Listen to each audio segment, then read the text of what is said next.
శ్రీ గణేశాయ నమః. శ్రీ గురుభ్యో నమః. శ్రీ సరస్వత్యై నమః. చిన్ని కృష్ణుని అల్లర్లు పైకి చూపించడానికి తప్పుగా అనిపిస్తాయి. ఆరాధించి అర్థం తెలుసుకునే ప్రయత్నం చేసే కొద్దీ అంతర్లీనంగా పరమాత్ముడికి దగ్గర అవ్వడం అంత సులభం కాదు.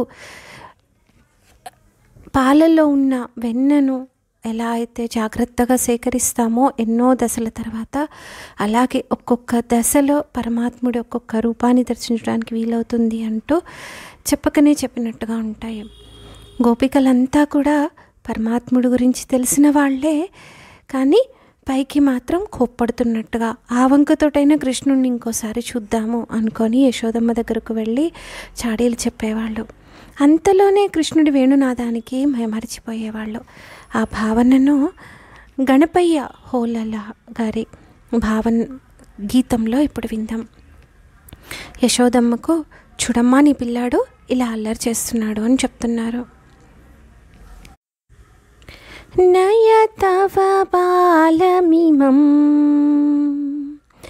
నయతవ బాలమిమం యశోదే నయతవ బాలమిమం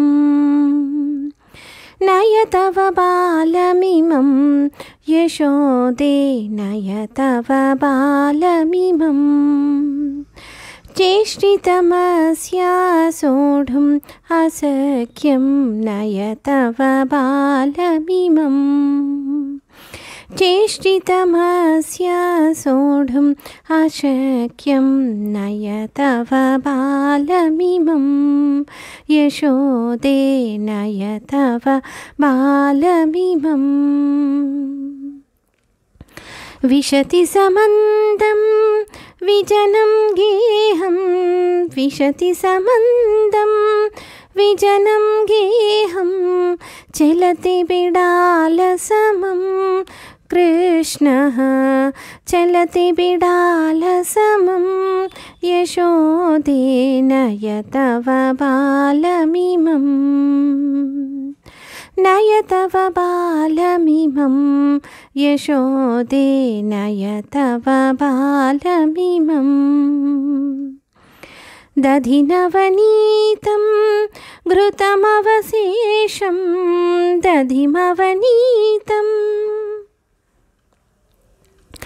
దధినవనీతం ఘృతమవశేషం హరతి కలశపూర్ణం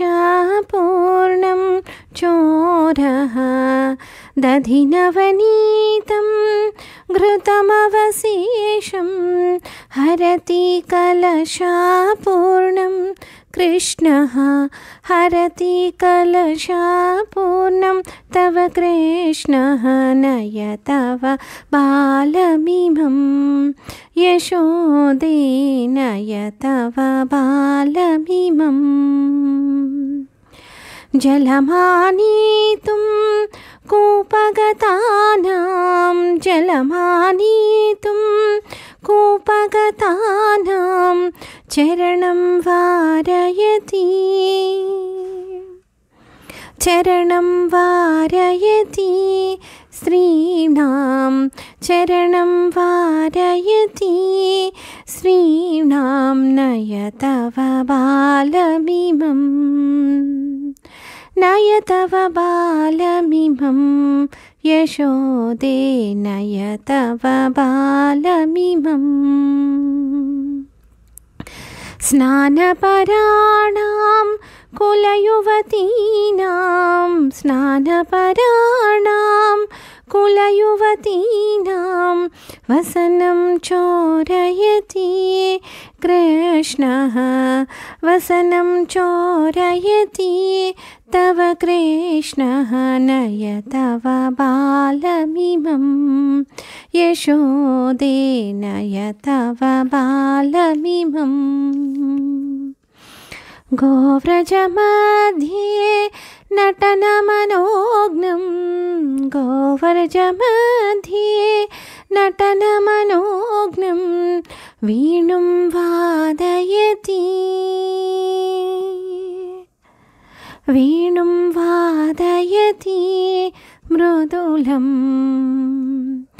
गोव्रजमध्ये नटनमनोज्ञं वेणुं वादयति मृदुलं तव कृष्ण वेणुं वादयति मृदुलं नय तव बालमिमं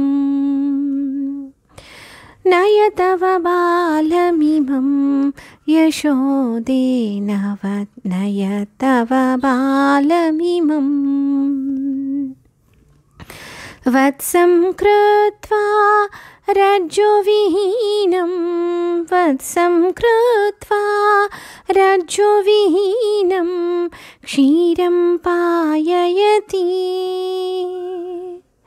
क्षीरं पाययति धेनोः क्षीरं पाययति धेनोः क्षीरं पाययति धेनोः कृष्णः क्षीरं पाययति धेनोः तव कृष्णः नय तव बालमिमं नय तव बालमिमं यशोदे नय तव बालमिमं चेष्टितमस्य सोढुम् अशक्यं नय तव बालमिमं नय तव बालमिमं नय तव बालमिमं धन्यास्मि। स्वस्ति।